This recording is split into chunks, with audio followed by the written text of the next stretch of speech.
Here is a story. About 3 journeys. And the lives that were recovered.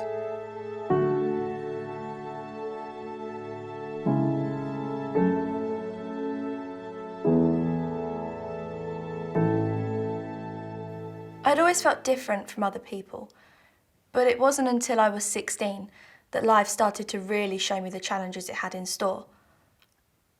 That's when I first heard the voices. Who can you trust? Why are you here? I tried to pretend it wasn't happening, but it got worse. I tried keeping it from everyone, even my mum. I didn't want her to worry or to think that there was something wrong with me. So I retreated, became even more isolated. It was so hard to think straight. I couldn't concentrate at school, and in the end I stopped going, hiding out. Soon, it was just me and the voices and the darkness. I remember being at my lowest point and thinking, I can't remember what good feels like. Good was something I'd had lots of before. A job, friends, being a good husband, a good dad. My son Jacob was everything to me. But I wasn't that man anymore. I could feel it all slipping away. It was all fogged over. I felt numb. There was a black abyss. I didn't feel present in my own life anymore. I felt so disconnected. It seemed so pointless, like I had no control over any of it. Even getting up was hard. Getting dressed, doing things at home. Seeing people just made me feel anxious. I just wanted to be alone. Wanted to hide away. My wife, Sarah, was so worried about me. But, and I feel awful for saying it, her worrying just made it worse. I felt so bad for what I was putting us all through. I felt so ashamed. And I couldn't find pleasure in anything. Daddy, come and play!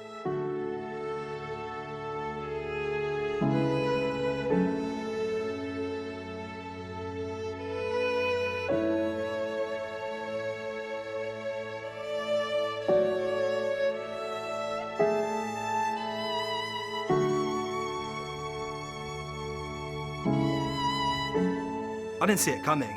I knew I hadn't been sleeping well, skipping meals, swapping food for coffee, getting obsessed about meeting deadlines in work. I thought I was doing okay, but a few colleagues did ask me if I was doing all right in work, but I just dismissed them because I thought they were making a fuss and trying to slow me down because I was getting more work done than them. Collection days. Collection days, right? Then it all came crashing down. Couldn't see straight. Thought they weren't listening to me, not taking me seriously. Couldn't take it. All of a sudden, I had to get out of there.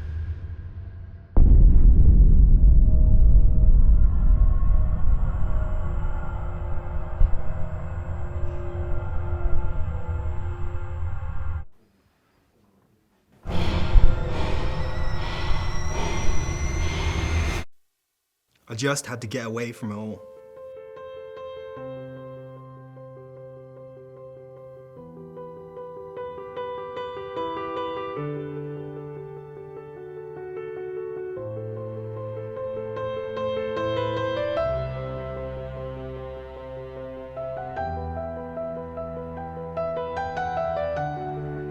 I didn't care at the time, but after you've left it all like that, how do you get back? I dropped out of school, stopped seeing my friends. My mum was beside herself. The voices now ruled me. I tried cutting and burning, anything to try to make them shut up. In the end, nothing worked. I just wanted it all to stop, It seemed like the only way out. Not just for me, but for everyone.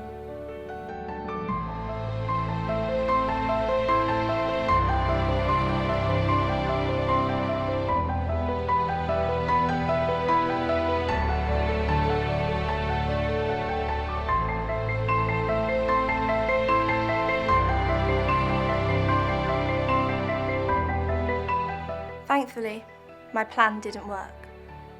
Soon after, I was diagnosed with psychosis and was referred to the early intervention team.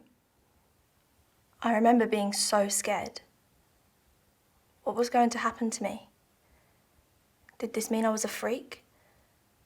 Who would want to be around me after this? It felt like the end. But actually, it was the beginning. They came to see me at home at first, and just being able to do that made it all so much easier. I'd lost all hope, and they gave it back to me. It's something I can never repay them for. How are you feeling today? Struggling. So what's the first thing that you want to focus on? I want to get back to school, and it was gradual, but slowly I could start to feel things changing. And that feeling gave me hope and drove me on. They gave me that hope. I remember when Sarah told me about the appointment with the community team. I felt betrayed at first. I wanted to be angry, but I knew deep down we all needed some help now. At first, I couldn't see what difference it would make, but that changed over time. They saw us together. They seemed to understand that this was as hard for Sarah as it was for me. We were both supported and were able to talk through everything that mattered to us. Sarah talked about things I used to enjoy, things that seemed lost to me. I couldn't understand how I'd got there. The acute ward. I was still thinking they made some kind of big mistake and I wasn't supposed to be there, but looking back and seeing how patient they were with me and explaining why I was there and, everyone's role in my care, it was really supportive.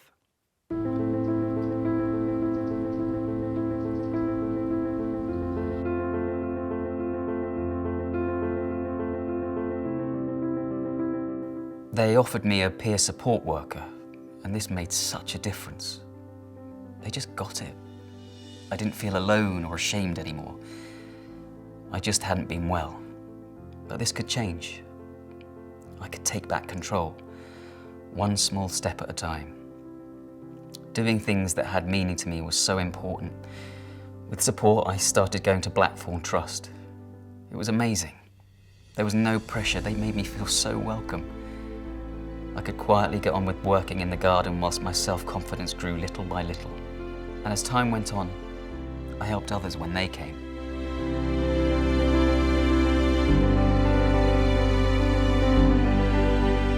My medication was adjusted a couple of times during those first few weeks, finding the right balance for me, listening to my fears about side effects, but it wasn't just about meds. They invited me to different groups to help me make choices. I was encouraged to go out, go to the local shop. It felt good to be outside, walking, talking, feeling a bit steadier.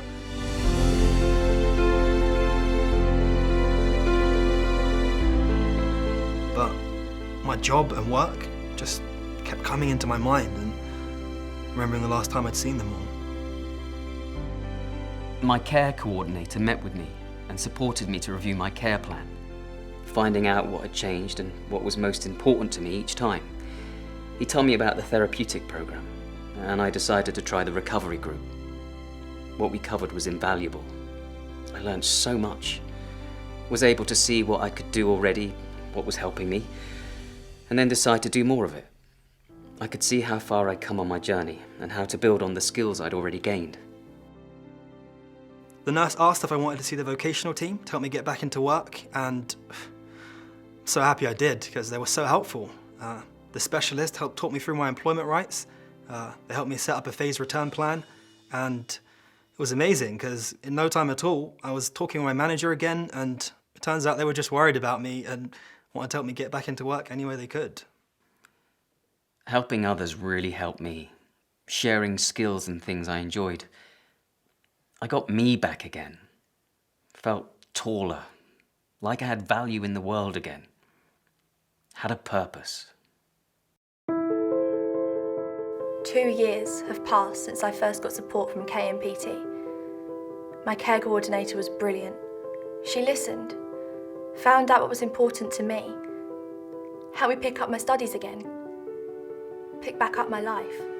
And I can tell you, I'm aware of what I've been through. I'll live with those memories forever. But I'm able to live, move on. I know I'm a stronger person because of what's happened to me, and having the right support to get through it has taught me so much. I know what works for me now, and how I can look after myself. After everything imploded that day, I couldn't see a way to get back on track. I thought I'd be gone for good, but I'm back with the right help at the right time in the right place.